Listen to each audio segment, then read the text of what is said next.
हिंदुस्तान के तमाम देशवासियों को ऋषिकेश पाठक का प्यार भरा नमस्कार। रात के 8 बजे हैं और आज आपकी हैवी डिमांड के बीच जो जरूरत से ज्यादा आपने डिमांड किया अपने दिग्गज को इस मंच पे फिर से आमंत्रित करने के लिए, उस दिग्गज को आपके समक्ष प्रस्तुत किया जा रहा है। नाम है उनका डॉक्टर निजाम। आज उनकी ट्रेनिंग कंप्लीट ट्रेनिंग होगी। कंप्लीट ट्रेनिंग का तात्पर्य है सारे बेसिक टर्म एंड टर्मोलॉजी को इलस्ट्रेटिव वे में एक्सप्लेन करेंगे ये।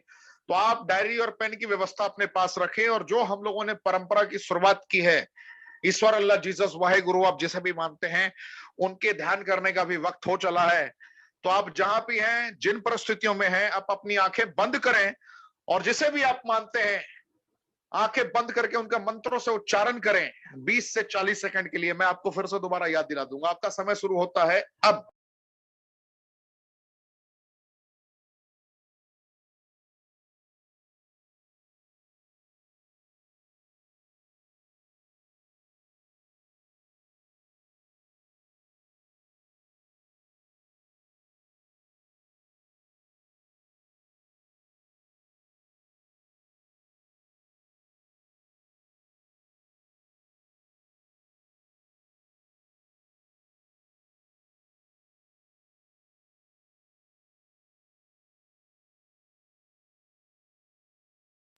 बहुत बहुत धन्यवाद, आपने ईश्वर का ध्यान किया।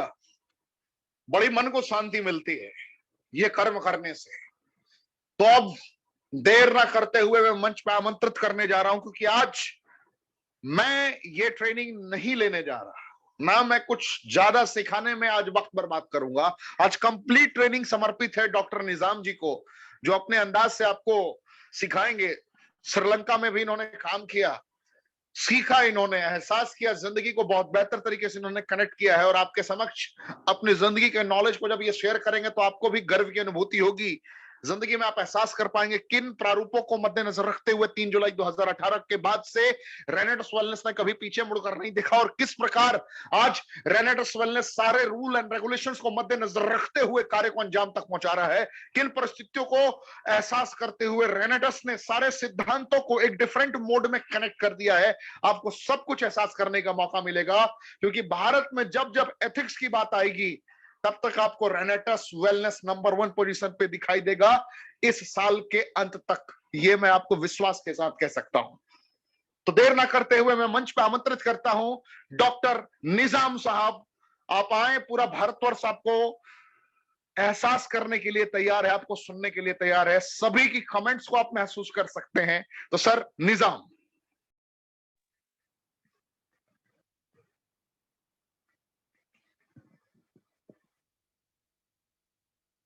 हेलो सर, मेरी वीडियो, हाँ दोस्तों नमस्कार। आवाज सब कुछ दिखाई दे रही है सर, क्लियर? आवाज सही आ रही है सर? आवाज भी सही आ रही है, आप भी बिल्कुल सही दिखाई दे रहे हैं सर, कोई प्रॉब्लम नहीं। Thank you so much, thank you sir. दोस्तों नमस्कार, थैंक यू, सत श्री अकाल, अस्सलाम वालेकुम। मैं बहुत बहुत शुक्रगुजार हूँ। My self doctor M T. Nizam, by profession I am therapist and now a day working with this special company and product Renetas Wellness and Renetas Nova. This is my pleasure to present myself. This is a beautiful honor to me to present myself on this beautiful platform. दोस्तों मैं आज आप लोगों के समक्ष, आप लोगों का जबरदस्त प्यार जो मुझे मिला है उसकी वजह से, और ऋषिकेश पाठक जी के सहयोग और समर्थन की वजह से, और रेनेटस वेलनेस के इस प्लान और इस प्रोग्राम की वजह से, इस प्लेटफॉर्म की वजह से आज मैं अपने आप को बहुत सौभाग्यशाली और बहुत धन्य मानता हूं कि मुझे यहाँ पर आप लोगों की दोबारा डिमांड की वजह से प्रेजेंट करने का मौका मिल रहा है। मैं बहुत बहुत आभारी हूँ, थैंकफुल हूँ आप सब लोगों के प्यार का। दोस्तों myself doctor M T. Nizam once again, और I am proudly sponsored by Mohammad Yakub ji, he is from Lucknow. और मैं तमाम अपनी हेल्पलाइंस का तहे दिल से शुक्रगुजार हूँ कि आज उनकी बदौलत मुझे एक बेहतरीन कॉन्सेप्ट, बेहतरीन अपॉर्चुनिटी को अवेल करने का मौका मिला। दोस्तों जब मुझे मालूम हुआ इस प्रोडक्ट के बारे में तो मैं गदगद हो गया और मुझे एकदम विश्वास भी नहीं हुआ, जैसा कि सभी लोगों को होता है। इसके साथ साथ मेरी लवली ग्रो लाइन जितनी भी है, जिनकी वजह से, जिनके प्यार की वजह से, और जिन्होंने मुझे इतना सम्मान दिया कि मेरी हर उस बात को, उन पद चिन्हों को अक्षरश मानते चले गए और कंटिन्यूसली ग्रो करते चले गए। खुद भी ग्रो कर रहे हैं और मुझे भी इस लायक बनाया कि मैं आज आपके सामने यहाँ पर प्रेजेंट कर पा रहा हूँ। तो दोस्तों आज हम लोग बात करेंगे सिर्फ और सिर्फ हेल्थ के ऊपर, क्योंकि एक बहुत अच्छा स्लोगन है हमारे देश में कि पहला सुख निरोगी काया और दूजा सुख घर में माया। तो आज हम सिर्फ पहले सुख की बात करेंगे, निरोगी काया। निरोगी काया बहुत ज्यादा जरूरी है, क्योंकि ईश्वर ने हमें एक बेहतरीन शरीर, स्वस्थ और सुंदर शरीर दिया है, और ये स्वस्थ और सुंदर शरीर जो है ये हमारा मंदिर है, और इस मंदिर की रक्षा और सुरक्षा करना हमारा परम दायित्व है दोस्तों। और इसके लिए हमें जो कुछ भी करना चाहिए, लेकिन आज होता क्या है, हम इसके ऊपर ध्यान ही नहीं दे रहे हैं, क्योंकि इसकी एक वजह यह है कि शायद ये हमें बिल्कुल फ्री में मिल गया है, जबकि जितनी भी मशीनरीज हमारे घर में है वो पैसा खर्च करके आती हैं, तो उसको टाइमली हम लोग सर्विस करवाते हैं, टाइमली उसकी मेंटेनेंस के ऊपर ध्यान देते हैं। एक बहुत बड़े थिंकर हैं जेबी मटारी उनका नाम है, और उनका कहना है कि we spend our health in gaining our wealth. We spend our health in gaining our wealth, but after some time we have to spend our wealth to regain our health. तो दोस्तों होता क्या है कि हम अपने जितना भी हेल्थ है, जितना भी स्वास्थ्य है, उसको खर्च करते हैं सिर्फ इसलिए कि हम अब पैसा कमा सकें। यहाँ पर जबरदस्त पैसा यहाँ पर हम कमाना चाहते हैं, इसलिए उसको हम इन्वेस्ट करते हैं। लेकिन उसके साथ साथ क्या होता है कि कुछ समय के बाद में हमें पता चलता है कि हमने पैसा तो कमा लिया, लेकिन उसके साथ साथ जो हमने प्रॉब्लम्स अपने अंदर इकट्ठी कर ली, उसको कैसे सॉर्ट आउट किया जाए, बिल्कुल खटिया पे पड़ने का वक्त आ जाता है।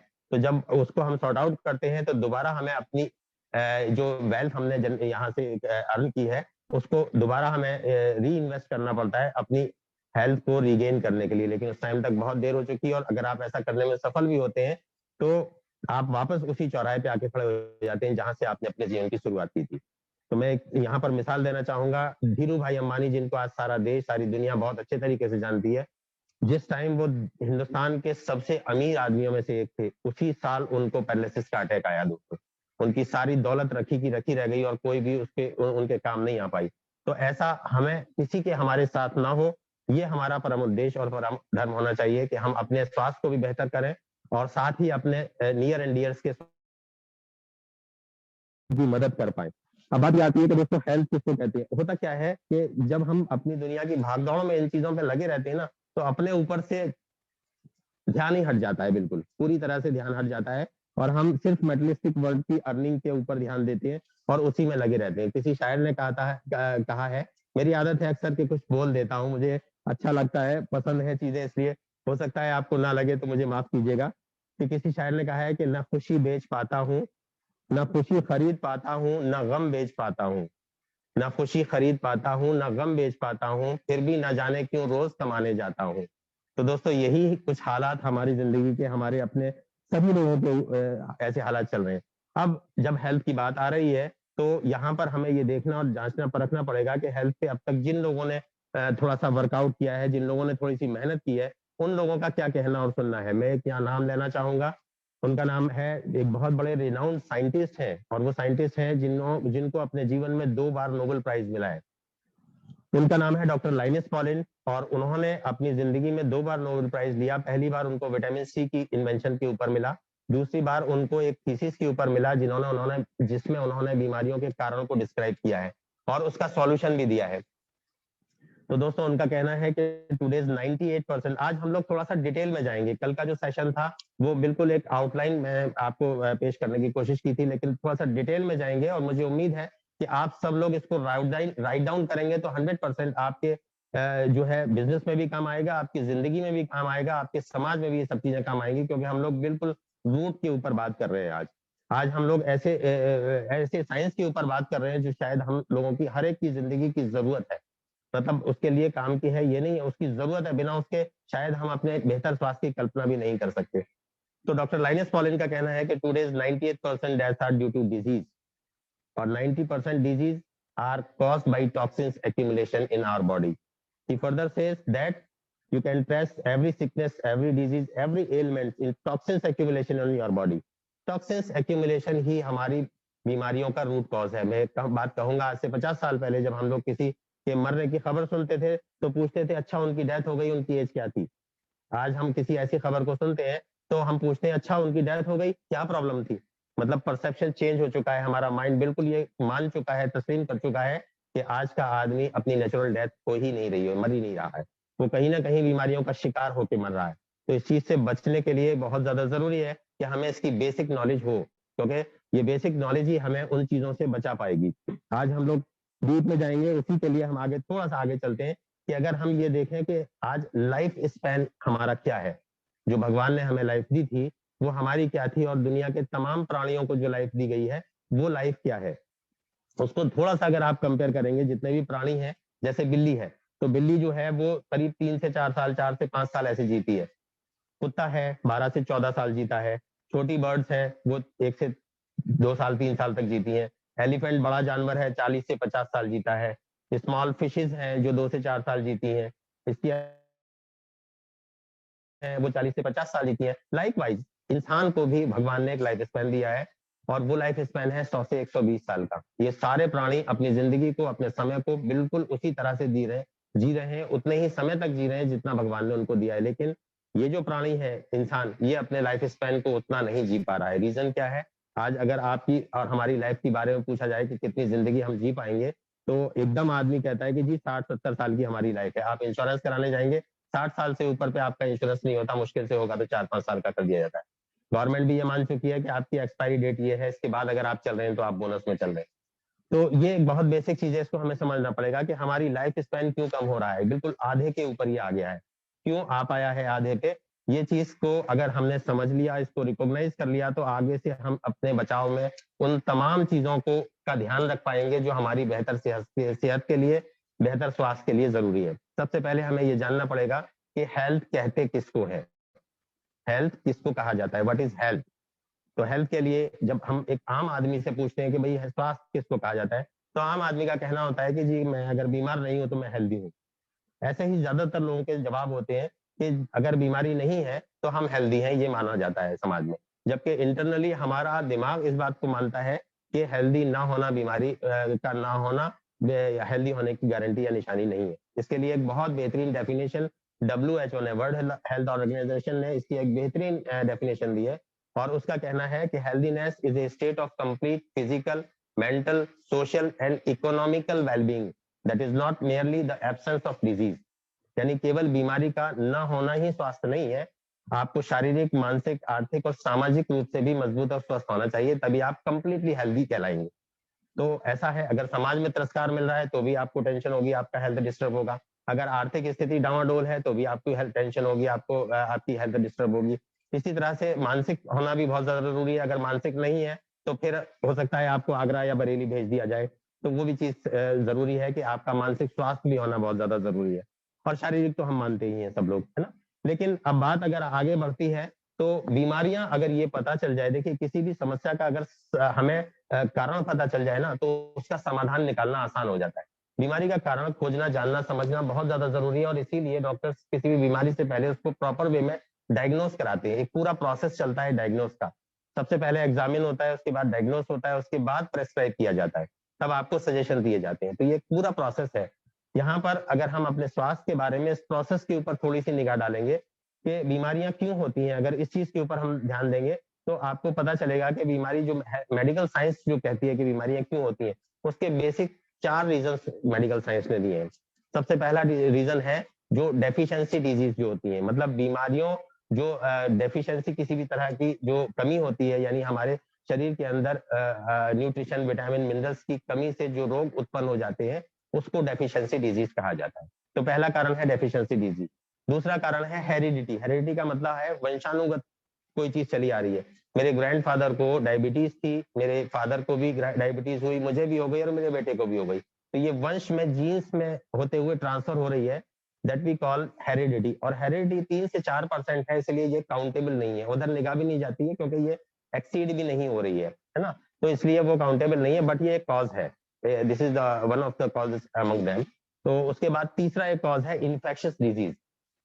इन्फेक्शियस डिजीज वो होती है जो हमारी बॉडी के अंदर रोग प्रतिरोधक क्षमता, यानी इम्यूनल सिस्टम के वीक होने से जो बाहरी आक्रमण होते हैं रोग, जीवाणुओं, कीटाणुओं और विषाणुओं के, उसकी वजह से हमारा स्वास्थ्य डिस्टर्ब हो जाता है और हम बीमार पड़ जाते हैं। इसका एक बहुत बड़ा बढ़िया इलस्ट्रेशन हमने पिछले 2 साल पहले देखा, जब लॉकडाउन हुआ, कोरोना काल की आपत्ति और विपदा हमारे ऊपर आई। ये नेचुरल कैलेमिटी जो थी, इसने हमें सजग करा दिया और सब लोग अवेयर हो गए कि ये इम्यूनिटी क्या होती है। आज आप किसी अनपढ़ गंवार आदमी से भी ये पूछेंगे, भाई आप भाई इम्यूनिटी को जानते हैं, ये क्या होती है इम्यूनिटी, तो वो आपसे डेफिनेटली ये कह देगा कि हाँ जी, इम्यूनिटी एक रोग प्रतिरोधक क्षमता होती है, यानी हमारे शरीर का वो फोर्टिफिकेशन होता है जो रोगों को हमारे शरीर में आने से रोकता है, उसको इम्यूनल सिस्टम कहा जाता है।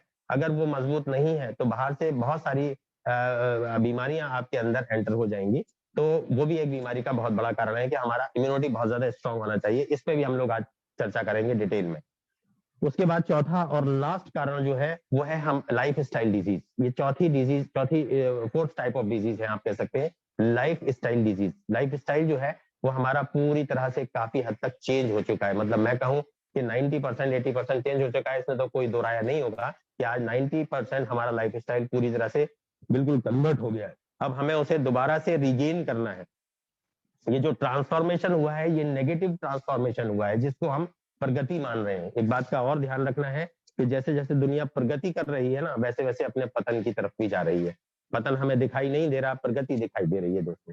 प्रगति की इस चमक में, इस चकाचौंध में हम निरंतर आगे बढ़ते चले जा रहे हैं, और उसका नतीजा ये हो रहा है कि हम एक ऐसी खाई, एक ऐसे गड्ढे की तरफ जा रहे हैं कि जिसमें 100% गिरना ही गिरना है। आप चाहते हुए भी अपने आप को नहीं बचा सकते। और इसीलिए आज जितने भी डॉक्टर्स हैं जो बीमारियों के, डिजीज के कॉज के बारे में, उसके सॉल्यूशन के बारे में बेहतरीन जानकारी रखते हैं, जानते हैं, सब कुछ होते हैं, उसके बावजूद भी डॉक्टर्स को डायबिटीज होती है, डॉक्टर्स को हाई ब्लड प्रेशर होता है, डॉक्टर्स को कार्डिक प्रॉब्लम्स होती है, डॉक्टर्स को आर्थराइटिस होता है। वो तमाम बीमारियां जो एक जनरल आदमी को, एक लेमैन को होती है, वो तमाम बीमारियां डॉक्टर्स को भी होती है। तो इस बात का हमें बिल्कुल ध्यान रखना है कि इसको किस तरह से हमें इसको सॉल्यूशन करना। एक्चुअली बीमारी जो है ना, इंग्लिश में कहा जाता है डिसीज। तो डिसीज का मतलब होता है ईज, एक वर्ड है, ईज का मतलब आसानी, सुगमता, अच्छापन, इसको ईज कहा जाता है, बेटरमेंट को ईज कहा जाता है। इसका अपोजिट है डिसईज, यानी परेशानी, दुख, दिक्कतें, ये सारी चीजें डिसीज में आती हैं। यानी एक ऐसा शरीर जो परेशानी में है, इसका मतलब वो डिजीज है। तो हमारा सारा शरीर डिजीज है। हम जितने भी लोग बैठे हुए हैं आज इस पूरी कॉन्फ्रेंस में, अगर उन सब के कहीं भी चेकअप कराए जाए तो मुझे उम्मीद है कि 100% नहीं तो 95%, क्योंकि बहुत सारे लोग रिनोवियन जो है वो तो पिछले कई लंबे समय से आज रेनेटस नोवा को यूज कर रहे हैं। और मैं बहुत अच्छे तरीके से कहूंगा कि सभी लोग सौभाग्यशाली हैं कि एक बेटर प्रोडक्ट उनके हाथ में है, जिसकी वजह से वो अपने स्वास्थ्य को सेव कर पा रहे हैं। तो दोस्तों, डिसीज जो है मतलब बीमारियों का होना जो है वो डिसीज कहलाता है। मतलब एक ऐसा शरीर जो परेशानी में है, वो परेशानी किसी भी तरह से हो सकती है। उस परेशानी के लिए अगर बात की जाए तो परेशानी का जो कारण है, जैसे हम आयुर्वेद में, अब हम इसको थोड़ी आयुर्वेद की तरफ लेके जाते हैं, क्योंकि आयुर्वेद एक ऐसी पैथी है जिसका जो है उद्गम महर्षि चरक के द्वारा आज से 5000 साल पहले किया गया। इस आयुर्वेद की जो पद्धति है, इसका जो इतिहास है वो आज 5000 साल पुराना इतिहास है, और महर्षि चरक ने इसकी शुरुआत की। और मैं गर्व के साथ ये बात कहूंगा कि आज विश्व में आयुर्वेदा को जो सफलता मिल रही है, विश्व में आयुर्वेद को जो तरजीह दी जा रही है, जो इंपॉर्टेंस दी जा रही है, उसके पीछे दो ही रीजन है। क्योंकि जो स्थिति आज हमारे देश की है, हमारा देश एक डेवलपिंग कंट्रीज है, डेवलपिंग कंट्री है, डेवलप्ड कंट्री नहीं है। तो डेवलपिंग के टाइम में बहुत सारी ऐसी चीजें होती हैं जिसकी वजह से लाइफ स्टाइल चेंज होती है। तो उन चीजों को जो हम यूज करते हैं, हम अपने अंदर लेके आते हैं, आत्मसात करते हैं, तो उसका दूसरा साइड इफेक्ट ये होता है कि कहीं ना कहीं हमारी हेल्थ, हमारा स्वास्थ्य डिस्टर्ब होना शुरू हो जाता है। तो उन लोगों ने इसके ऊपर मेहनत की और सोचा कि भाई ऐसे कौन सी पैथी है जिससे हम इन चीजों से बचा जा सकता है। क्योंकि आज वेस्टर्न कंट्रीज के जितने भी कंट्री हैं वो सारे एलोपैथिक के ऊपर डिपेंड है। मैं किसी पैथी की बुराई नहीं करूंगा, क्योंकि सारी पैथीज अच्छी हैं। और जब हम परेशानी में आते हैं, जब एक्सीडेंटल केस होते हैं, जब एकदम विपदा हमारे ऊपर आ जाती है हेल्थ के ग्राउंड पे, तो हम एलोपैथी में ही जाके अपने आप को क्योर कर पाते हैं। वो एक बेस्ट पैथी है। बट वो कब होती है? जब एट द 11th आवर आप पहुंच गए, बिल्कुल आप लबे बाम आ गए, आप बिल्कुल खटिया पे पड़ गए, तब आपको उसकी जरूरत होगी। हम कुछ ऐसा करें, मेरा सजेशन है, हम कुछ ऐसा तरीका, ऐसा रास्ता अपनाएं कि जिस पर चल के हम बीमार ही ना पड़े तो ज्यादा बेहतर। तो आज वही रास्ता हम लोग यहाँ पर एक दूसरे से शेयर करने की कोशिश करेंगे, क्योंकि आयुर्वेद जो है ना, आयुर्वेद का पर्याय, आयुर्वेद को अगर आप संधि विच्छेद करेंगे, आयु धन वेद, आयु का मतलब हमारा जीवन, वेद का मतलब साइंस, जीवन की वो साइंस जो हमारे जीवन को बहुत सुचारू रूप से आगे चलाने में मदद कर सकता है। मतलब सरलता से सफलता की तरफ का जो ये सफर है, वो डेफिनेटली आयुर्वेद की वजह से ही पॉसिबल हो पाता है दोस्तों। अब आयुर्वेद से हम दूर क्यों हो गए? क्योंकि भारत की एक ऐसी पैथी जिसको जो है आज पूरे विश्व में मान्यता मिल रही है, और लोग, बड़े बड़े साइंटिस्ट और डॉक्टर्स इसकी तरफ अट्रैक्ट हो रहे हैं। उसका रीजन सिर्फ यही है, उन्होंने जब इसके ऊपर रिसर्च करना शुरू की तो उनको दो चीजें यहाँ पर नजर आई। सबसे पहली चीज तो आयुर्वेद एक ऐसी पैथी है जिससे बीमारी को क्योर किया जा सकता है, बीमारी कंप्लीटली ठीक होती है। पहला बहुत बड़ा प्लस पॉइंट है। दूसरा एक और प्लस पॉइंट है कि इसका कोई भी साइड इफेक्ट नहीं होता दोस्तों, कोई भी इसका साइड इफेक्ट नहीं है। और अगर साइड इफेक्ट नहीं है तो वो भी एक बहुत बड़ा इसका प्लस पॉइंट है, बहुत बड़ा प्लस पॉइंट है। लेकिन एक माइनस पॉइंट भी इसके साथ में है जो उन्होंने रिकॉग्नाइज किया और हम सब लोग भी उसको रिकॉग्नाइज करते हैं, और वो ये है कि ये बहुत लंबा समय लेती है। और शायद इसी वजह से हम आयुर्वेद से अपने आप को कन्वर्ट करके किसी और पैथीज की तरफ जाना शुरू हो गए। तो इसलिए इसका जो लंबा समय था, उन्होंने कहा इसको तो हम कर लेंगे कंट्रोल। और इसको कंट्रोल करने के लिए उन्होंने टेक्नोलॉजीज का इस्तेमाल किया, और टेक्नोलॉजीज के इस्तेमाल के बाद जो पैथी निकल के आई, जो एक बहुत बेहतरीन कॉम्बिनेशन आयुर्वेद का और एलोपैथी का निकल के आया, जिसको हम लोग नया नाम देते हैं। और उसका एक नया बेसिक टर्म मैं आपको आज दे रहा हूँ, एलोवेदा को उसको कहा जाता है, कहा जा सकता है एलोवेदा। मैं तो एलोवेदा ही कहता हूँ। रेनेटस वेलनेस जो है ये ना तो एलोपैथिक कोई प्रोडक्ट है ना आयुर्वेदिक है, ये एक एलोवैदिक प्रोडक्ट है। एलोवेदा का मतलब है एलोपैथी प्लस आयुर्वेदा, जैसे न्यूट्रास्यूटिकल, एलोवैदिक न्यूट्रास्यूटिकल प्रोडक्ट। न्यूट्रास्यूटिकल किसको बोलते हैं? Nutritions with the effect of pharmaceutical, nutritions with the effect of pharmaceutical, यानी फार्मास्यूटिकल इफेक्ट के साथ में दिया जाने वाला न्यूट्रिशन आपको न्यूट्रास्यूटिकल कहलाता है। तो इस तरह से ये जो रेनेटस नोवा है, ये एक न्यूट्रास्यूटिकल प्रोडक्ट है जो कि एलोवेदा की देन है। अब एलोवेदा कहाँ पर, यहाँ एलोपैथी का कहाँ यूज हो रहा है दोस्तों? एलोपैथी के यूज की अगर बात की जाए तो जितनी भी रिसर्च हुई है आज, रेनेटस नोवा जिस रिसर्च के बाद में 6 साल की रिसर्च हमारे साइंटिस्ट की, मैं सैल्यूट करता हूँ इन साइंटिस्ट को, जिनकी वजह से, जिनके एक बेहतर टीम ने इसके ऊपर 6 साल जबरदस्त मेहनत की और एक बेहतरीन कॉम्बिनेशन जो प्रकृति की गोद से निकाल के हमारी आपकी गोद में डाल दिया, उसकी वजह से आज हम अपने जीवन को स्वस्थ, समृद्ध और संपन्न बनाने में जो है वो कामयाब हो पा रहे हैं। तो उन्होंने इसके ऊपर जो है 6 साल तक मेहनत की। उस मेहनत में जितनी भी रिसर्चेज हुई, उस रिसर्च में जो टेक्नोलॉजी इस्तेमाल हुई वो एलोपैथिक टेक्नोलॉजी थी, जिस टेक्नोलॉजी की वजह से आज एलोपैथी के बहुत सारे जो मेडिसिन हैं उसको इन्वेंट किया जाता है, उस टेक्नोलॉजी का यूज यहाँ पर किया गया, पहली चीज। दूसरा, उसका जितना भी रिसर्च प्रोसेस था उसको जब यूज किया गया तो भी उसी टेक्नोलॉजी का इस्तेमाल किया गया। तीसरा, यहाँ पर जितने भी इंग्रेडिएंट्स यूज किए गए, जैसे जो भी इंग्रेडिएंट्स यहाँ पर यूज किए जाते हैं, जो 12 इंग्रेडिएंट्स हमारे इसमें है, मैंगोस्टीन है, आपका सिगरू है, शतावरी है, गोखसुरा है, और आपका जो है वो पुनर्नवा है, ये तमाम जो चीजें हैं, सफेद मुसली वगैरह है, ये तमाम जो चीजें हैं वो जितनी भी हैं वो प्योर आयुर्वेदिक हर्ब्स का यहाँ पर इस्तेमाल किया गया है। तो प्योर आयुर्वेदिक हर्ब होने की वजह से ये आयुर्वेदिक भी है। तो एलोवेदा, इसको हमने इसलिए नाम दिया कि allopathy plus Ayurveda, that is एलोवेदा।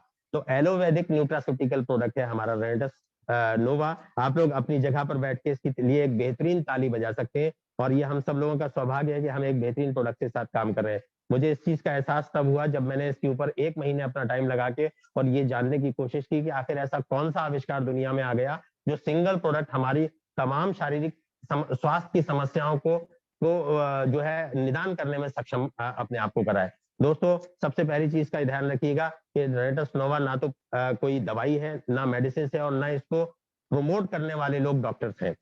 इस बात का विशेष ध्यान रखिएगा, क्योंकि ये जो प्रोडक्ट है, मैं उसकी बाद में बात करूंगा, हम लोग उस पर भी आ रहे हैं अभी। ये जो प्रोडक्ट है बेसिकली ये बीमारी को ठीक नहीं करता, किसी भी बीमारी को ठीक करने का दावा नहीं करता, ये बीमार को ठीक करता है, यानी आपके सिस्टम को ये मेंटेन करता है, आपके सिस्टम को ठीक करता है।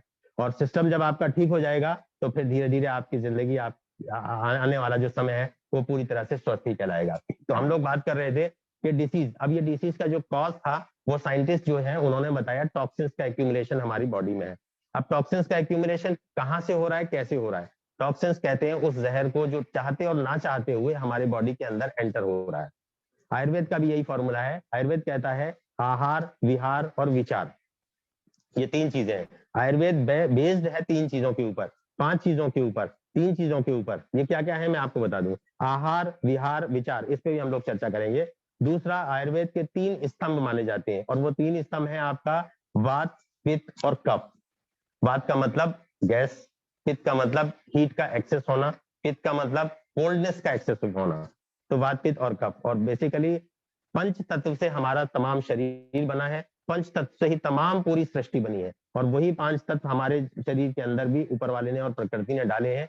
और ये 5 तत्व वो कौन कौन से हैं, जिसको भगवान कहा जाता है? भूमि, गगन, वायु, अग्नि और नीर। इसको अगर आप इसको भी अगर एब्रीविएट करेंगे तो ये भगवान हो जाएगा। इसको जोड़ के भगवान बनाया गया है। ये पंच तत्व से ही हमारे जीवन, हमारा सृष्टि, हमारा पूरा संसार इसी पंच तत्व पे डिपेंड है। बट यहाँ पर एक कंडीशन है कि ये पांचों तत्व एक रेशो के साथ में हमारी बॉडी में है। जब इनका रेशो डिस्टर्ब होता है तब हमारी बॉडी कहीं ना कहीं हेल्थ के ग्राउंड पे प्रॉब्लम में आती है। मैं बात कर रहा था आहार विहार विचार की। आहार का मतलब वो नहीं है जो हम सिर्फ मुंह के जरिए खा रहे हैं। हर वो खाने पीने की चीज आहार हम मानते हैं सही है, लेकिन उसके अलावा भी आहार एक बहुत बड़ा फील्ड है। आहार का मतलब है everything which is going inside to your body through your mouth, through your eyes, through your ears. जो भी आपकी बॉडी में आंखों, कानों और मुंह के द्वारा जा रहा है वो आपका आहार है। आप किस तरह का साहित्य पढ़ रहे हैं, किस तरह के विचार सुन रहे हैं, किस तरह के गाने सुन रहे हैं, किस तरह की मूवीज देख रहे हैं, ये भी आपका आहार है, जो कि हमारे आज के स्वास्थ्य को डिस्टर्ब करने में बहुत ज्यादा मददगार साबित हो रहा है। इसका भी हमें विशेष ध्यान रखना है। परहेज जैसे हम करते हैं ना, बीमार जब हो जाते हैं कुछ चीजों का परहेज करते हैं, उस परहेज में इस परहेज को भी हमें डेफिनेटली शामिल करना चाहिए। तो इसको हम शामिल करेंगे तो हमारा स्वास्थ्य बेहतर होगा। एनीवे, हम आगे चलते हैं दोस्तों। तो यहाँ पर आके अब हो क्या रहा है कि एक चीज और मैं यहाँ पर कहना चाहूंगा कि हमारी जो बॉडी है वो बॉडी हमारी क्यों डिस्टर्ब हो रही है? टॉक्सिन्स की वजह से। टॉक्सिन्स कहाँ से जा रहा है? अब हमें थोड़ा सा टेक्निकल में जाना पड़ेगा। हमारा जो टॉक्सिन्स है वो हमारी बॉडी में जाके कर क्या रहा है? ये कौन सी चीज है जो हमारी पूरी बॉडी को डिस्टर्ब किए दे रहा है? इसको समझना जरूरी है। क्यों? क्योंकि हमारा जो बॉडी है, हमारा जो शरीर है, ये पूरा सिस्टम से चल रहा है। अब सिस्टम क्या है? हमारे बॉडी का smallest unit that we call cells, वो सेल्स है। हम सभी लोग जानते हैं, ये एक अच्छी सी बात है और बहुत कॉमन सी आज के समय में हो गई है कि सेल्स जो है कोशिका सबसे छोटा यूनिट है हमारा। कोशिका से टिश्यूज बनता है, सेल से टिश्यूज बनता है, रेशे बनते, टिश्यूज से ऑर्गन बनता है, ऑर्गन से सिस्टम बनता है और सिस्टम से हमारी पूरी बॉडी चलती है। तो ये एक पूरा सिस्टम है। इट मींस क्या हुआ कि अगर आपका ये जो सेल्स है ये हेल्दी है तो आपकी पूरी बॉडी हेल्दी है। अगर आपका सेल्स बीमार है तो आपकी पूरी बॉडी बीमार है। अब होता क्या है, जब हम किसी भी हेल्थ की पैथी में जाते हैं, किसी भी एलोपैथी में कहीं भी जाते हैं, तो एलोपैथी जो है वो हमारे प्रॉब्लम को केयर करती है, क्योर नहीं करती, नहीं कर पाती, क्योंकि उसका जहां तक उसकी रीच है वो वहां तक काम करती है और अच्छा काम करती है, कोई दिक्कत नहीं है। तो होता क्या है कि वो केयर कर रही है। वो केयर कर रही है, आपका बीपी बढ़ रहा है तो उसको कंट्रोल करने की आपको दवा दे दी जाएगी। आपकी डायबिटीज बढ़ रही है, उसको कंट्रोल करने की दवा दी जाएगी। क्योर करने का कोई समाधान निदान नहीं है। अब यहाँ पर क्योर का कैसे है वो हम आगे चलते हैं। तो ये जो टॉक्सिन जा रहा है ये किन चीजों के डिस्टर्ब होने की वजह से जा रहा है? इसके लिए हमारे सेल्स की रिक्वायरमेंट क्या है उसको समझना पड़ेगा। हमारे सेल्स की बेसिक रिक्वायरमेंट है प्योर एयर, प्योर वाटर और प्योर फूड। अब क्या होता है, ये पांच चीजें जो है, ये तीन चीजें सॉरी जो है, इन तीन चीजों के डिस्टर्ब होने की वजह से हमारा सेल्स डिस्टर्ब हो रहा है। लेकिन टॉक्सिन्स पांच छह चीजों की वजह से जा रहा है। तो वो पांच चीज छह चीजें और क्या है उस पर भी हम नजर डालते हैं। सबसे पहला एयर, वाटर, फूड। उसके बाद में आपका आ जाता है बायोलॉजिकल पॉल्यूशन, जिसको हम कह सकते हैं केमिकल पॉल्यूशन। ये और दो चीजें उसके अंदर ऐड हो जाती है। कैसे? हवा, पानी और खाने के द्वारा जब हम बीमार पड़े तो हम कहाँ गए? डॉक्टर्स के पास। डॉक्टर ने हमें चेकअप किया, डायग्नोस किया, उसके बाद दवाई लिख दी, दवाई हमने खाई। दवा क्या है? This is fourth pollution, chemical pollution. ये हमारी बॉडी में जाके उसको स्वस्थ नहीं कर रहा है, उसको और ज्यादा पॉल्यूटेड बना रहा है। इसीलिए जो लोग बहुत ज्यादा दवाइयां खा रहे हैं ना, उनके शरीर को मेंटेन होने के लिए बड़ा समय लग जाता है। इसीलिए उनके शरीर में वो जो चेंजेस आने होते हैं ना, वो बड़ा लंबा समय ले लेते हैं। इसको इम्यूनिटी उनकी वीक हो चुकी होती है पूरी तरीके से केमिकल की वजह से। ऐसा क्यों हो रहा है? क्योंकि हमारी जो बॉडी है ना वो बेसिकली तीन तरह की बॉडी है, थ्री टाइप्स ऑफ बॉडी हम लोग रखते हैं।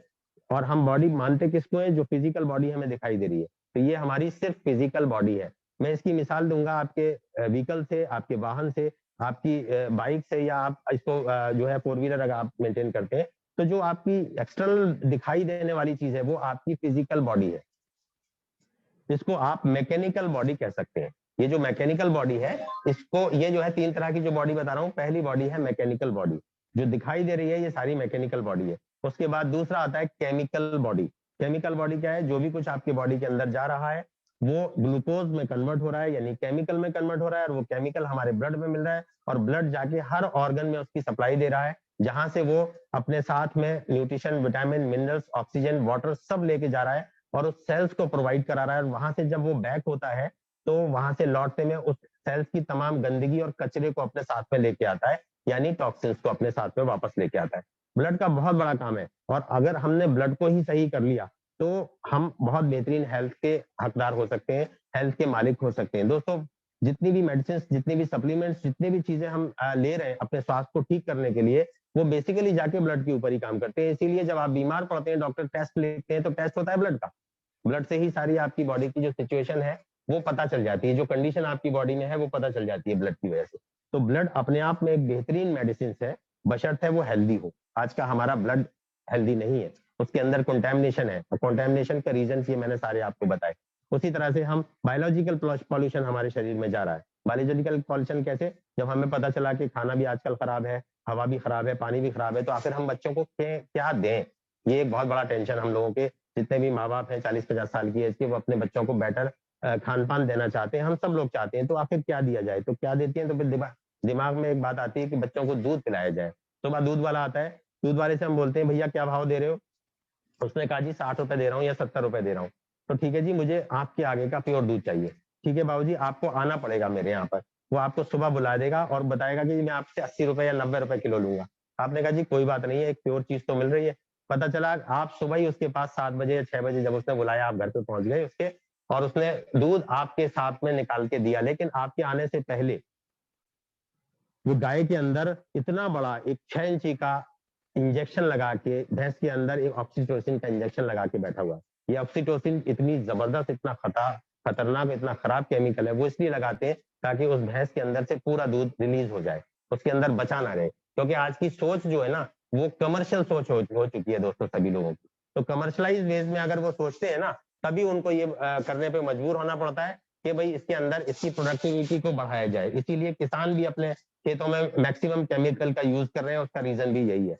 तो दोस्तों, वो इंजेक्शन लगा के बैठा हुआ। अब वो जो दूध हम लाके अपने बच्चों को पिला रहे हैं, कहीं ना कहीं वो पॉल्यूटेड हो चुका है पूरी तरह से। और इस पॉल्यूशन की वजह से, इस ऑक्सीटोसिन के इंजेक्शन की वजह से, आपको ताज्जुब होगा कि आज से 10 साल 20 साल पहले आपने अपने गाँव में, अपने शहरों में एक प्राणी देखा होगा जो आजकल बहुत कम ना के बराबर दिखाई देता है। और अगले 4-5 साल के बाद में तो हम अपने बच्चों को सिर्फ बुक्स में पढ़ा रहे होंगे कि वल्चर नाम का, वी फॉर वल्चर नाम का एक प्राणी होता था जिसको हम गिद्ध बोलते हैं। वो आज नहीं रहे हैं। क्यों नहीं रहे हैं? उसका रीजन भी यही है कि उनको जब जानवर मर जाते हैं तो गांव के बाहर उनको डाल दिया जाता है, और वो उनको उसका जो मांस है, वो मांस वो लोग गिद्ध लोग खा जाते हैं। और गिद्ध की एज बहुत लंबी होती है, 300, 400, 500 साल तक की एज गिद्ध की होती है।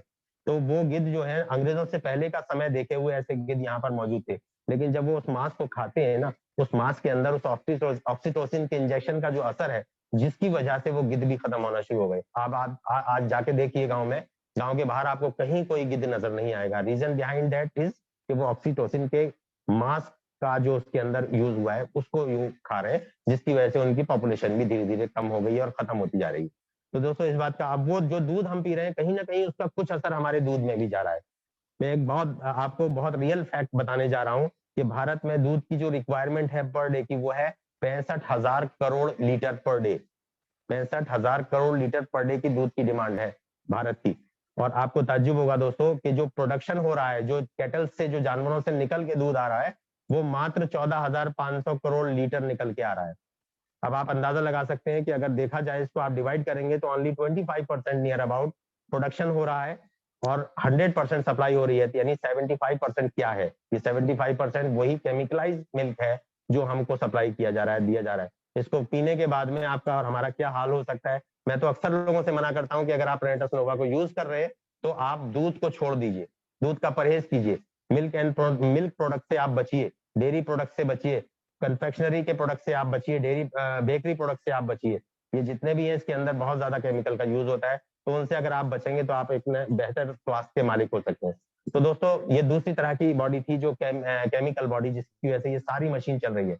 ये हमारा बेली है, ये हमारा स्टमक है, ये चल रहा है। और मैं इसको मदर ऑफ ऑल डिजीज कहता हूं। अगर आपका स्टमक, आपका जो गट है, अगर ये डिस्टर्ब हो गया, गुड गट हेल्थ होना बहुत ज्यादा जरूरी है। और गुड गट हेल्थ की सबसे बेहतरीन पहचान है कि एक जानवर है, जानवर, गाय, भैंस, ऊंट, बकरा, बकरी और हाथी जैसा बड़ा जानवर, आपको ताज्जुब होगा, आपने देखा भी होगा, बहुत प्रैक्टिकल बात बताने जा रहा हूँ कि जब हाथी चलता है और चलते चलते वो फ्रेश हो जाता है, मतलब उसको कितना मिनट लगता होगा? हाथी जैसा विशाल जानवर मुश्किल से 1 मिनट में, 1.5 मिनट में या कुछ सेकंड में ही वो फ्रेश हो जाता है।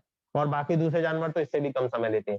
लेकिन ये जो जानवर है ना, आपको ताज्जुब होगा, हाथी के मुकाबले में कंपेयर करेंगे तो 10 मिनट, 10% भी हम लोग नहीं बैठते। इस जानवर को फ्रेश होने में आधा घंटा चाहिए। पौना घंटा चाहिए, पता चला पेपर लेके जा रहे हैं, वहां पर बैठ के आराम से पढ़ रहे हैं, बैठ पी के जा रहे हैं, बीड़ी सिगरेट तंबाकू का अगर यूज करते हैं तो वो सब वहां पर कार्यक्रम हो रहा है, तो आधा आधा घंटा वहां पर टाइम गुजारा जाता है, और दुनिया की सारी प्लानिंग वही होती है, वो शांति निकेतन है। तो इसलिए हमें कोशिश करनी चाहिए कि हमारा बस आदमी जाए और निकले, कुछ ही मिनट और कुछ ही सेकंड के फासले के अंदर आप फ्रेश होके आ जाने चाहिए। अगर ऐसा हो रहा है तो आपकी जो गट है वो बिल्कुल गुड है। गुड गट हेल्थ का मतलब यही है। तो ये chemical body good gut health के ऊपर डिपेंड करती है। उसके बाद आती है इलेक्ट्रिकल बॉडी दोस्तों। तो इलेक्ट्रिकल बॉडी क्या होती है? जो हमारे इंफॉर्मेशन ट्रैक हमारी पूरी बॉडी के अंदर चल रहा है। यानी मैंने कल एक मिसाल दी थी कि आपके कहीं चोट लगी, आपके मच्छर ने काटा आपके लेफ्ट साइड के पैर के ऊपर, अगर उस मच्छर ने काट लिया तो वो मच्छर, आपका हाथ क्या करेगा? आपका हाथ उसको ऐसे करके मारेगा और हो जाएगा। अब इस हाथ को क्या मालूम कि मच्छर ने यही काटा था, इसने ये काम यहाँ क्यों नहीं किया? ये एक इंफॉर्मेशन ट्रैक है कि यहाँ पर समस्या पैदा हुई, इसकी इंफॉर्मेशन हमारे ब्रेन को गई, ब्रेन ने ऑर्डर दिया इस हाथ को कि जाके वहां स्थिति को संभालो, ये हाथ आया और इसने स्थिति को संभाला। तो ये एक इंफॉर्मेशन ट्रैक जो है ये पूरा इलेक्ट्रिकल बॉडी के ऊपर डिपेंड है, और उसी की वजह से ये सुचारू रूप से चल पाता है, अपना कार्य संपन्न कर पाता है। तो ये इलेक्ट्रिकल, अब होता क्या है, जब कभी हम कोई पेन किलर खाते हैं, हमें कोई बीमारी है, बहुत ज्यादा दर्द हो रहा है बॉडी में, बहुत ज्यादा दिक्कतें आ रही हैं, तो डॉक्टर्स हमें पेन किलर देते हैं। ये पेन किलर क्या करता है? ये पेन किलर हमारे इस इंफॉर्मेशन ट्रैक को कट कर देता है बीच में से। ये इंफॉर्मेशन ट्रैक जैसे ही कट हुआ तो हमारे ब्रेन को पता ही नहीं चलता कि बॉडी में कहां पर क्या प्रॉब्लम हो रही है।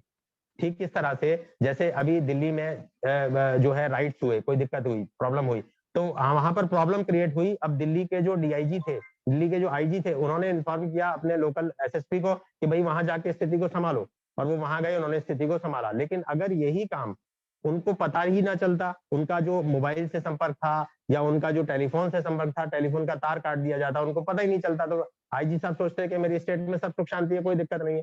हमारी बॉडी के साथ भी यही हो रहा है। आपको ताज्जुब होगा दोस्तों, 2 साल का बच्चा जब रोता है ना, तो माँ अगर किचन में काम कर रही है तो वो परेशान हो जाती है, वो आके उसको चुप करने की कोशिश करती है, घर के लोग भी आवाज लगाते हैं भैया इसको चुप करो। अगर माँ ने एक कपड़ा लिया और उसके मुंह में ठूंस दिया कि इसकी आवाज बंद हो जाए, तो क्या होगा? और फिर अपने आप घर वाले भी फ्री हो गए कि हाँ जी बच्चा चुप हो गया, और माँ भी काम करने चली गई। बच्चा जब रो रहा था ना, तो उसको कोई प्रॉब्लम थी उसकी बॉडी में, हो सकता है उसके पेट में दर्द हो रहा हो, क्या प्रॉब्लम थी? आपने कपड़ा ठूंस दिया, अब हो सकता है कि बच्चे की डेथ भी हो सकती है। तो इसलिए हमारी बॉडी के साथ यही हो रहा है। हम क्या कर रहे हैं? उस आवाज को नहीं सुन रहे हैं, उस इंफॉर्मेशन ट्रैक को पेन किलर के द्वारा कट किए दे रहे हैं, जिसकी वजह से वो हमारी बॉडी में प्रॉब्लम्स को बढ़ा रहा है। तो इसलिए इन सब चीजों का ध्यान रखना जरूरी है। तंदुरुस्त जीवन जीने के लिए एक और मैं जरूरी चीज आपको यहाँ पर बताना चाहूंगा, और वो ये है कि अगर हम हेल्दी स्वास्थ्य चाहते हैं, मतलब हेल्दी हेल्थ चाहते हैं, गुड गट हेल्थ चाहते हैं, तो हमें अपने आप को आयुर्वेद की नजर से अपने आप को ध्यान देना पड़ेगा। उसके लिए एक बहुत इंपॉर्टेंट चीज मैं यहाँ पर कहूंगा कि जब ब्लड होता है, उसका टेस्ट कराया जाता है, उसके अंदर अल्केलाइन और एसिड का एक रेशियो होता है जिसको पीएच लेवल बोला जाता है। अल्केलाइन ये बहुत ज्यादा जरूरी है दोस्तों, क्योंकि हमारी बॉडी के अंदर जो ये रेशियो है प्रकृति की तरफ से दिया गया है, 80% अल्केलाइन 20% एसिड। ये रेशियो जैसे ही डिस्टर्ब होगा हमारी बॉडी प्रॉब्लम में आना शुरू हो जाएगी, और हमारी बॉडी हमें इंडिकेट भी करती है, बट हम उसको पहचान नहीं पाते, उसको समझ नहीं पाते, जिसकी वजह से वो प्रॉब्लम हमारी बढ़ जाती है। अब होता क्या है, अब अल्कलाइन क्या होता है, इसको आप कैसे रिकॉग्नाइज करेंगे? आपने देखा होगा दोस्तों, कभी उंगली कट जाती है, उसमें ब्लड निकलने लगता है, तो हम अक्सर उसको मुंह में ले लेते हैं। जब आप मुंह में लेते हैं तो ब्लड का टेस्ट आपको पता चलता है, और वो होता है कसेला कसेला, क्षारीय जिसको बोलते हैं। वो जो क्षार है ना, वही अल्कलाइन है। तो ये क्षार हमारी बॉडी में 80% है, और 20% एसिड है। एसिड की भी जरूरत है। एसिड जो है हमारे खाने को गलाता है, पचाता है, बहुत सारे उसके क्रियाएं हैं जो वो करता है, जिसकी वजह से हमारी बॉडी स्वस्थ रहती है ना। तो ये जो 80% अल्कलाइन है, अब ये कैसे होगा? अगर हम जो भी कुछ खान पान खा रहे हैं उसके अंदर इस बात का विशेष ध्यान रखेंगे कि 80% अल्कलाइन खाना है और 20% एसिड खाना है, तब आपको ये चीज ऑटोमेटिकली मेंटेन हो जाएगी, बिना किसी दवा के लिए, बिना किसी सप्लीमेंट के लिए ये ऑटोमेटिकली मेंटेन हो जाएगी। सवाल ये है कि हमें पता तो हो कि ये होना कैसे है, या एसिड क्या है और अल्कलाइन में क्या चीजें आती हैं। मैं आपको बताना चाहूंगा, आप चाहें तो इसको नोट डाउन कीजिए। मुझे उम्मीद है सभी लोगों के पास ये ट्रेनिंग सेशन हेल्थ के ऊपर हो रहा है, डायरी पेन जरूर होगा, प्लीज नोट डाउन करते जाइए। ये आपके प्लान में ये सब चीजें काम आएंगी, आपके एक्शंस में ये काम आएंगी, आपकी बातों में ये काम आएंगी। अगर इन चीजों को आपने डिटेल कर दिया ना, 15-20 मिनट में, आधे घंटे के अंदर सामने वाला बिना प्लान दिखाए आपके साथ आएगा इस बिजनेस के अंदर। बहुत लाजवाब कॉन्सेप्ट है दोस्तों। तो ये जो अब हमें ये जानना है कि अल्कलाइन में क्या चीजें आती हैं और एसिड में क्या चीजें आती हैं। देखिए आप लिखिए, मांस, मछली, अंडा, ये सब एसिड में आता है। मांस, मछली, अंडा, नमक, शक्कर, ऑयल, बटर, फिश, चिकन वगैरह, एग का भी जो येलो पार्ट है वो एसिड है और व्हाइट पार्ट जो है वो अल्कलाइन है। ये तमाम सब चीजें जो है, जितने भी ग्रेन्स हैं वो सारे एसिड में आते हैं। ये तमाम सब चीजें आती हैं एसिड में। अब बात आती है अल्कलाइन में क्या आता है। अल्कलाइन में आता है दोस्तों हरी पत्तेदार सब्जियां, ग्रीन वेजिटेबल्स, मिल्क और एग का व्हाइट पार्ट। ये सिर्फ 3 चीजें आपके एसिड में आती हैं। अब होता क्या है, आपको भूख लगी, आप खाना खाने के लिए बैठे, आपने पूछा भाई क्या बनाया है, तो आपकी मिसेज ने कहा कि जी बहुत अच्छा खाना बनाया है। क्या बनाया है कि भाई दाल चावल है, सब्जी है, अचार है, पापड़ है, ये है वो है, दुनिया में आपका मुंह में पानी आ गया कि अरे जी आज तो खाना बढ़िया मिल जाएगा। आप हाथ धो के खाना खाने के लिए बैठे, आपकी थाली सामने आई, उस थाली के अंदर बढ़िया गेहूं की रोटियां रखी हुई हैं जिसके ऊपर घी लगाया हुआ है, साथ में पापड़ है, साथ में अचार है, साथ में थोड़ा सा सलाद की कटोरी भी है, इसके बाद में पनीर की सब्जी है, इसके अलावा और 2 सब्जियां हैं, बॉइल्ड चावल भी है, दाल भी है। अब आपने वो खाना बहुत बेहतरीन तरीके से खाया और आपको बड़ा टेस्टी लगा और आपने बिल्कुल तृप्त होकर उस खाने को खाया।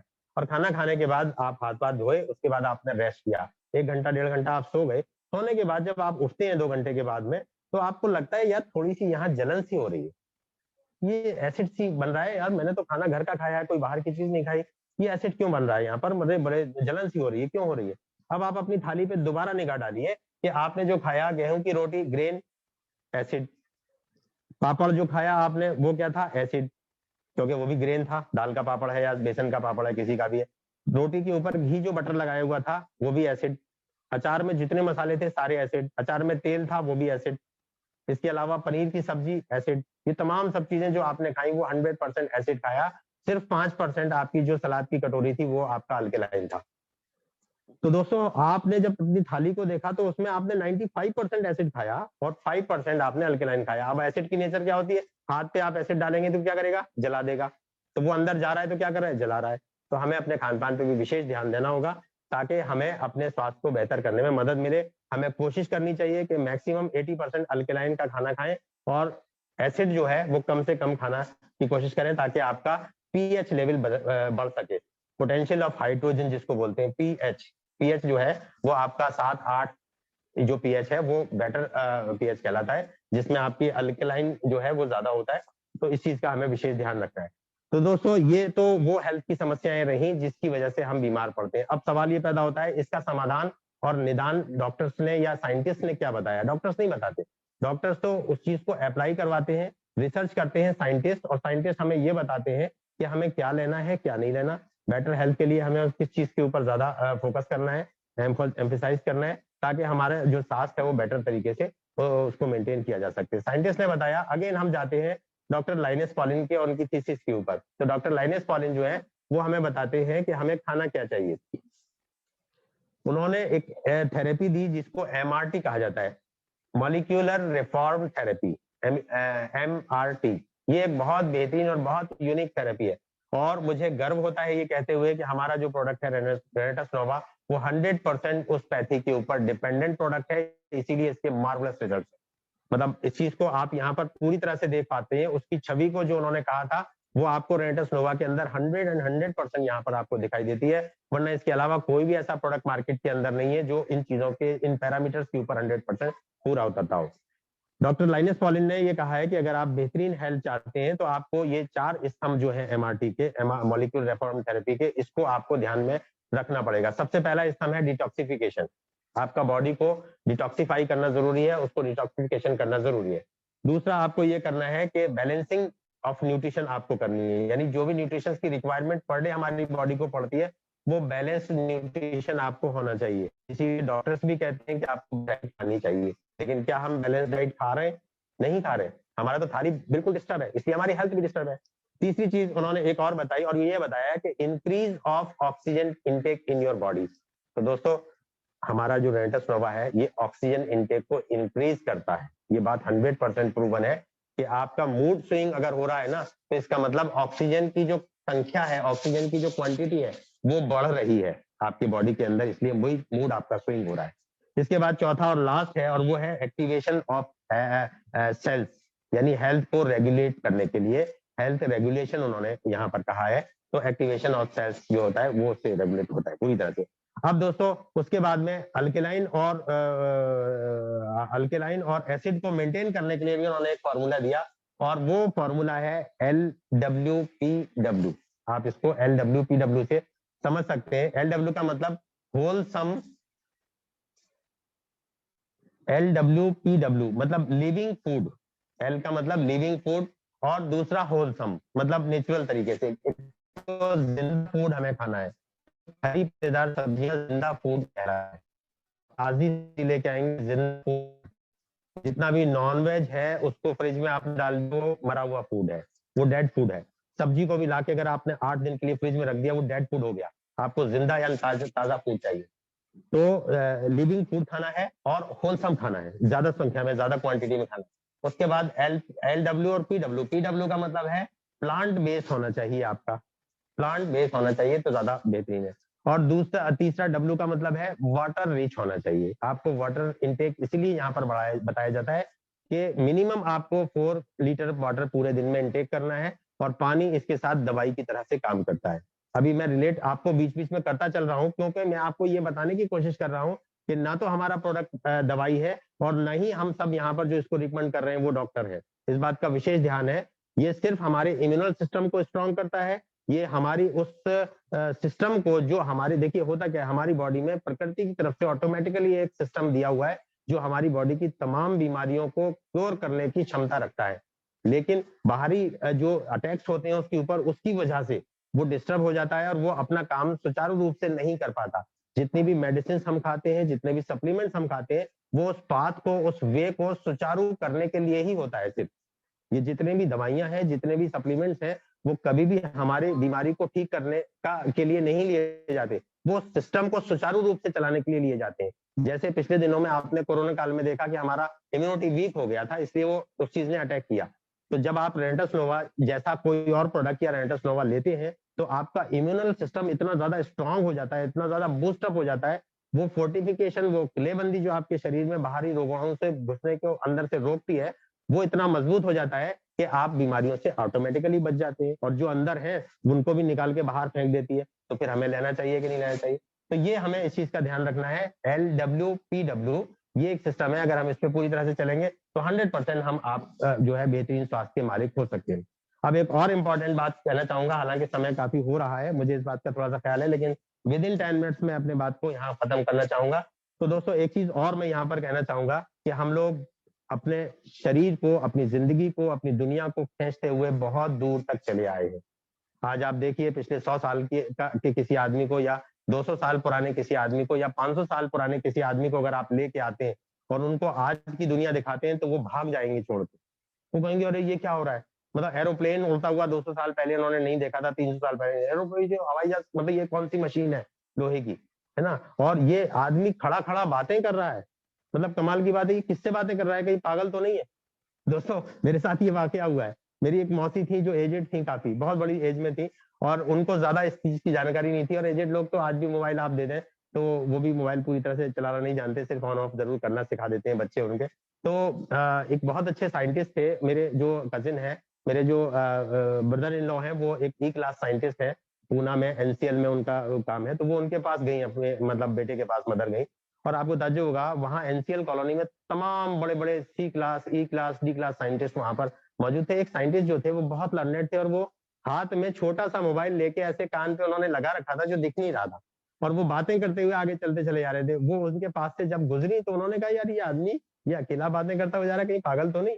उन्होंने अपने बेटे से कहा, मेरे ब्रदर इन लॉ से कहा कि देखना जरा ये आदमी अकेला बातें करता हुआ जा रहा है।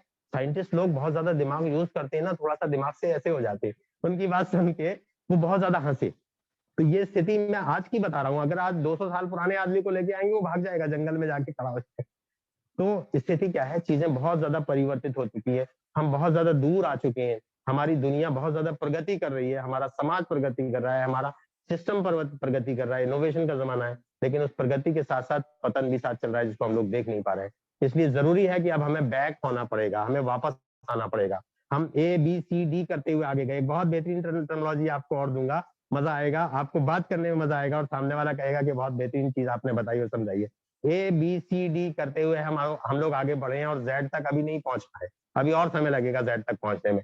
लेकिन मैं समझता हूं कि this is sufficient, more than sufficient. अब आपको हमें यहाँ से बैक होना चाहिए हेल्थ के ग्राउंड पे। जिंदगी में तरक्की करना बहुत अच्छा है, जरूरी भी है, लेकिन साथ में अपनी हेल्थ को भी मैनेज और मेंटेन करते हुए हम आगे बढ़ेंगे तो शायद हम एक बेहतरीन और सफल जीवन के मालिक हो सकते हैं दोस्तों। ABCD का मतलब है A for apple, B for ball, C for cat, D for dog. अब आपको इसको उल्टा पढ़ना है जो डॉक्टर लाइनेस पॉलिन ने कहा है। हमें क्या करना है? D for detoxification, detoxify your body. D for balancing of your nutrition, D नहीं, sorry, D for detoxification of your body, C for cleansing of your colon and intestine, B for balancing of your nutrition, and A for activation of your cells. D, C, B, A. अब ABCD की जगह आपको बोलना है D, C, B, A. Detoxification of your body, cleansing of your colon and intestine, balancing of nutrition और activation of your cells. अगर आपने ये कर लिया तो आपसे ज्यादा बेहतर स्वास्थ्य आपके समाज में, आपके फैमिली में, आपके घर में किसी का भी नहीं हो सकता। दोस्तों ये एक बेहतरीन अपॉर्चुनिटी है। अब ये हमारा प्रोडक्ट रेनेटस वेलनेस या रेनेटस नोवा कैसे इस काम को करवा पा रहा है, ये मैं आपको 2 मिनट लूंगा और आपको बता दूंगा। रेनेटस के नाम से ही मैं इतना प्रभावित हूँ कि आज मैं इसको देखते, इसको सुनते ही गदगद हो जाता हूँ। शुरुआती एज में भले ही पैसा कम आता हो दोस्तों, लेकिन इस प्रोडक्ट की जो इंपॉर्टेंस है अगर आपने वो समझ ली ना तो आप हमेशा मोटिवेटेड रहेंगे। ये प्रोडक्ट ऐसा प्रोडक्ट है जो अगर आप रेगुलर इसकी आदत डालने में 6 कैप्सूल पर डे लेता हूँ, मुझे कोई प्रॉब्लम नहीं है, लेकिन अपने स्वास्थ्य को मेंटेन करने के लिए अगर हम ये ले रहे हैं ना तो ये हमारे लिए ही फायदेमंद है। हमें किसी इंश्योरेंस के, हेल्थ के इंश्योरेंस को कराने की जरूरत नहीं है। एनीवे, रेनेटस का मतलब है नेटस जो है लेटिन भाषा का एक शब्द है नेटस। नेटस का मतलब होता है बर्थ, जन्म, और रीनेटस का मतलब पुनर्जन्म। दोस्तों ये पुनर्जन्म के नाम से जो प्रोडक्ट दिया है, नोवा का मतलब नया, तो नया पुनर्जन्म आपको यहाँ पर दिया जा रहा है, चाहे वो हेल्थ के ग्राउंड पे हो, चाहे वो वेल्थ के ग्राउंड पे हो। लोगों ने अपनी जिंदगी को ऐसे से ऐसे कर लिया यहाँ पर दोस्तों। ये एक बेहतरीन और लाजवाब जो आविष्कार है जो हमारे साइंटिस्ट ने हमें दिया है वो अपने आप में यूनिक है दोस्तों, लाजवाब है। इसके ऊपर अगर हम काम करते हैं तो हम एक बेहतरीन अपनी जिंदगी को कायाकल्प कर सकते हैं, अपनी ट्रांसफॉर्म कर सकते हैं अपनी जिंदगी को और अपनी स्थिति को, अपनी परिस्थिति को, सबको। मेरा एक ही रिक्वेस्ट रहेगा सभी लोगों से, आप यहाँ पर आ तो गए हैं, चाहे धक्का देके आप यहाँ पर आए हो, लेकिन अब आप अगर गए तो ये आपकी जिंदगी की सबसे बड़ी भूल होगी। आप इसमें कोशिश में लगे रहिए, कंटिन्यूअसली प्रोडक्ट के यूजर रहिए। हमारा प्रोडक्ट जब बॉडी के अंदर जाता है इसका सबसे पहला काम ही डिटॉक्सिफिकेशन और क्लींजिंग करने का है। गर्म पानी से इसीलिए लिया जाता है ताकि, देखिए गर्म पानी के बारे में बात आई है तो मैं और कहता चलूं कि हॉट वाटर थेरेपी अपने आप में एक यूनिक थेरेपी पैथी है। हॉट वाटर के साथ में यहाँ रिकमेंड किया जा रहा है। इसका मतलब क्या है कि देखिए मैं आपको बताऊं कि एक साइंटिस्ट जो है उनका ये फॉर्मूला है, मतलब एक ये बहुत बड़ा फॉर्मुलेशन है कि कोई भी चीज ठंड पाके सुकड़ती है, कोई भी चीज सर्दी से सुकड़ती है, सॉलिड हो जाती है, और हीट पाके वो पिघलती है, फैलती है और लिक्विड हो जाती है। यहाँ पर बहुत से लोग ये भी सवाल करते हैं और आपसे भी करेंगे कि गर्म पानी से ही क्यों लेना है। मैं आज आपको वो भी चीज क्लियर कर दूं। गर्म पानी से इसलिए लिया जाता है कि पानी के जो मॉलिक्यूल्स हैं, पानी जो है वो क्यों काम करता है, पानी क्यों जरूरी है, क्योंकि उसके अंदर जितने भी मिनरल्स हैं वो हमारे अंदर कनेक्टिविटीज को बढ़ाते हैं। पानी पेड़ के लिए भी फायदेमंद है, जो जड़ों में कनेक्टिविटी पैदा करती है, हमारे शरीर में भी लिंकअप करती है सारे सिस्टम को वो कनेक्टिविटी। इसीलिए हम जब उसके अंदर तार डाल के बल्ब जलाते हैं तो बल्ब जल जाता है। लेकिन आज जितना भी मिनरल वाटर, जो so called mineral water market में मिल रहा है ना, बिस्लरी का सबसे बड़ा ब्रांड है, इंटरनेशनल ब्रांड, उसके अंदर आप 2 तार डाल के देखेंगे पानी का, आपका बल्ब नहीं जलेगा। आपका बल्ब जलेगा उसी टैप वाटर से, उसी नल के पानी से जो गंदा समझा जाता है, जिसके लिए हम लोग पीते नहीं है, बाहर से मंगवाते हैं आरओ का पानी। तो वो जो मिनरल्स हैं वो कनेक्टिविटी को जनरेट करते हैं। अब पानी कब काम करेगा? जब वो हमारे सेल्स में पेनिट्रेट हो जाए पूरी तरह से। मैंने एक बात बताई थी कि हीट पाके कोई चीज पिघलती है और ठंड पाके सुकड़ती है। अगर आप फ्रिज का पानी पी रहे हैं तो वो पानी हार्ड वाटर है, वो पानी सॉलिड हो गया, अब वो आपके सेल्स में पेनिट्रेट ही नहीं हो पा रहा है। जब ये प्रोडक्ट आपका रेनेटस अंदर गया पेट में, इसने आपके टॉक्सिन्स को गलाना शुरू किया। जब हमारे सेल्स के ऊपर पॉल्यूशन की जो लेयर जम गई थी उस लेयर को इसने हटाना शुरू किया। जब वो लेयर हटी तो सेल्स ने पानी को पीना शुरू किया। जब वो पानी अंदर एब्जॉर्ब हुआ तो उसके लिए उसका लिक्विड होना बहुत ज्यादा जरूरी है।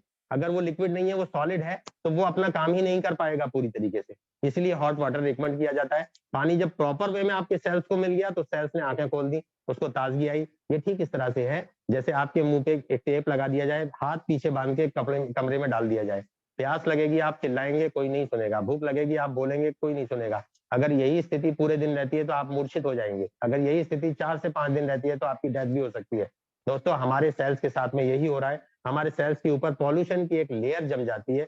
वो पॉल्यूशन जो है वो पॉल्यूटेड एयर से भी जा रहा है, पॉल्यूटेड ऑक्सीजन जा रही है, पॉल्यूटेड वाटर जा रहा है, पॉल्यूटेड फूड जा रहा है, और पॉल्यूटेड जो केमिकल पॉल्यूशन है वो भी जा रहा है। ये चारों पांचों कारण जो है वो पॉल्यूशन हमारे अंदर ले जा रहे हैं, जो सेल्स के ऊपर एक लेयर जमा देते हैं। ये सबसे पहले उसको धोता है, साफ करता है, क्लींस करता है, और सेल्स पानी पीना शुरू कर देता है, ऑक्सीजन लेना शुरू कर देता है, सांस मिलती है उसको, आंखें खोलता है वो, फिर उसको भूख लगती है, वो खाना मांगता है। तो हमारे इस कैप्सूल में हर वो न्यूट्रिशन हमारे साइंटिस्ट ने खोज खोज के एक एक ऐसी यूनिक हर्ब इसके अंदर इस्तेमाल की है। मैं उस डिटेल में नहीं जाऊंगा, सेशन और ज्यादा लेंदी हो जाएगा। तो वो इसके अंदर डाली है जो हमारी प्रतिदिन मात्रा में हमारे शरीर की उसकी जरूरत रहती है, वो इसके अंदर पड़ी हुई है, वो इसको एनर्जी देती है। और उसके बाद जब वो सेल्स खा पी के और तैयार हो गया, उसने 1 घंटे 2 घंटे का रेस्ट भी किया, तब फिर हमारी बॉडी कहती है, या रेनेटस नोवा कहता है कि चलो अपने काम पे लगो। अब उस सेल्स को उसको एक्टिवेट करने का काम भी आखिर में सबसे लास्ट काम रेनेटस नोवा करता है कि उसको सेल्स को एक्टिवेट करता है। तो ये चारों काम जो है सेल्स बहुत सुचारू ढंग से करता है। इसीलिए अगर वो सेल्स एक्टिवेट हो गया दोस्तों, तो वो सेल्स अगर आपके पेनक्रियास का था तो आपको डायबिटीज में फायदा दिखेगा। वो सेल्स अगर आपका किडनी का था तो आपको किडनी की रीनल जितनी भी समस्या है उसमें आपको फायदा दिखेगा।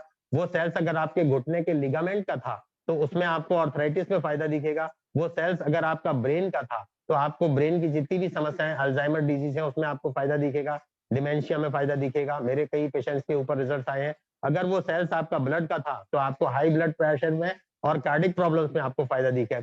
इस तरीके से हमारा रेनेटस वेलनेस पूरी बॉडी की तमाम समस्याओं को हल करने के लिए हमारी बॉडी को सुचारू एक वे देता है, एक ऐसा सुचारू एटमॉस्फेयर क्रिएट करता है। उस मशीन के सारे पार्ट्स को धो धा के उसको बिल्कुल क्लींस करके उसको सर्विस करके रख देता है, जिसकी वजह से बीमारियों का एंटर होने से ही रोक लग जाती है। तो मैं बहुत ज्यादा ग्रेटफुल हूँ इसका कि रेनेटस नोवा ने बेहतरीन तरीके से अपना वो पूरा जिम्मेदारी निभा रहा है अच्छे तरीके से। अब दोस्तों, जिम्मेदारी निभाने का टाइम हमारा और आपका है कि हम इसको जिम्मेदारी के साथ में अपने तमाम हेल्थ प्रॉब्लम्स को सॉर्ट आउट करें, और अपने समाज में जितने भी लोग हैं उनकी भी गारंटी और जिम्मेदारी आप लें। और ये जिम्मेदारी आपकी है। कल को अगर उनको पता चलेगा कि भैया शर्मा जी आपको मालूम था तो आपने मुझे क्यों नहीं दिया, अगर उसको किसी और के थ्रू पता चल गया ना, वो कहेगा शर्मा जी आपने अपना नहीं समझा मुझे, तो ये डायरेक्टली ब्लेम आपके ऊपर आएगा। हमारी और आपकी सामाजिक जिम्मेदारी है कि हम इसको मैक्सिमम प्रमोट करें, मैक्सिमम इसको आगे बढ़ाएं कि उसके दो चीजें, इसके हाथ पैर मुंह नहीं है, ये चल के जा नहीं सकता, अपने आप को बता नहीं सकता, तो इसलिए इसका काम हमें करना पड़ेगा। आज की मॉडर्न प्रॉब्लम्स है उसका सॉल्यूशन भी मॉडर्न ही हमें देना पड़ेगा।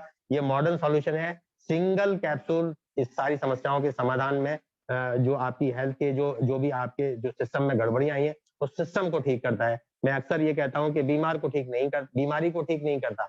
रेनेटस नोवा किसी भी बीमारी को ठीक नहीं करता, ये बीमार को ठीक करता है, आपके सिस्टम को ठीक करता है। और इसीलिए पाठक जी भी चिल्ला चिल्ला के कहते हैं, और हम सब रिनोवियंस ये कहते हैं कि ये कोई दवाई नहीं है और हम लोग कोई डॉक्टर्स नहीं है। इसलिए ये एक सप्लीमेंट है, और इसको आपको और हमें डेली बेसिस पे अपनी जिंदगी का हिस्सा अगर बना लेते हैं तो आने वाला समय आपके बजट में से जो डॉक्टर का खर्चा है, जिसको हम लिखते हुए भी डरते हैं कि कहीं ऐसा अगर हम लिख लिया तो कल को ऐसा कोई हेल्थ चैलेंजेस हमारे सामने ना आ जाए लिखने। लेकिन जैसे कबूतर है ना, बिल्ली को देख के अगर आंखें मूंद लेता है ना, तो उससे बिल्ली के खतरे से बचा नहीं जा सकता।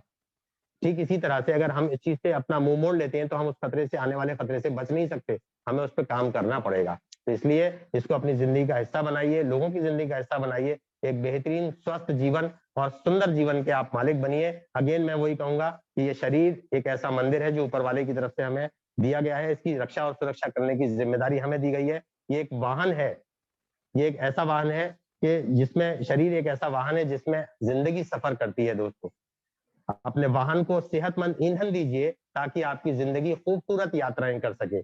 हम सब लोग दुनिया घूमना चाहते हैं, हम सब लोग खुशहाल जिंदगी जीना चाहते हैं, और वो खुशहाल जिंदगी देने में मैं कहता हूं कि मोर देन 75% रोल हमारे रेनेटस निभा रहा है। इस समय घरों में खुशियां आ रही हैं, लोगों में आपस में पारस्परिक मेलजोल, प्यार मोहब्बत बढ़ रहा है समाज में। आखिर में 2 लाइनों के साथ मैं अपनी बात को खत्म करना चाहूंगा, बहुत समय लिया।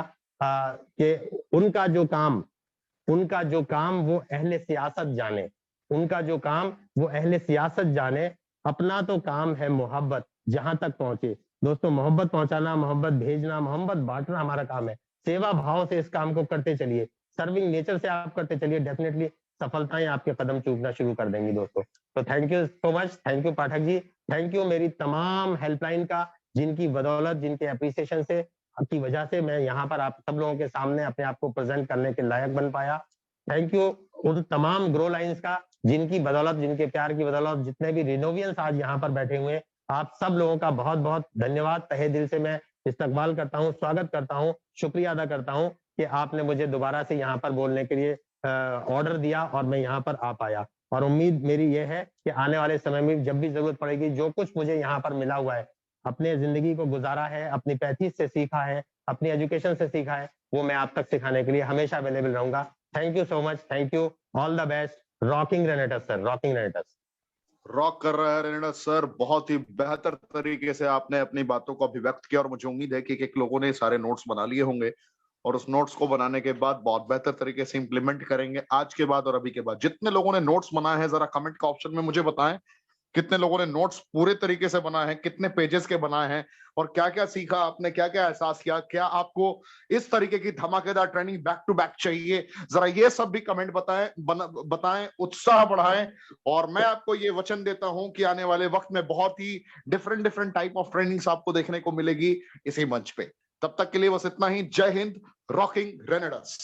Rocking renegades sir, rocking.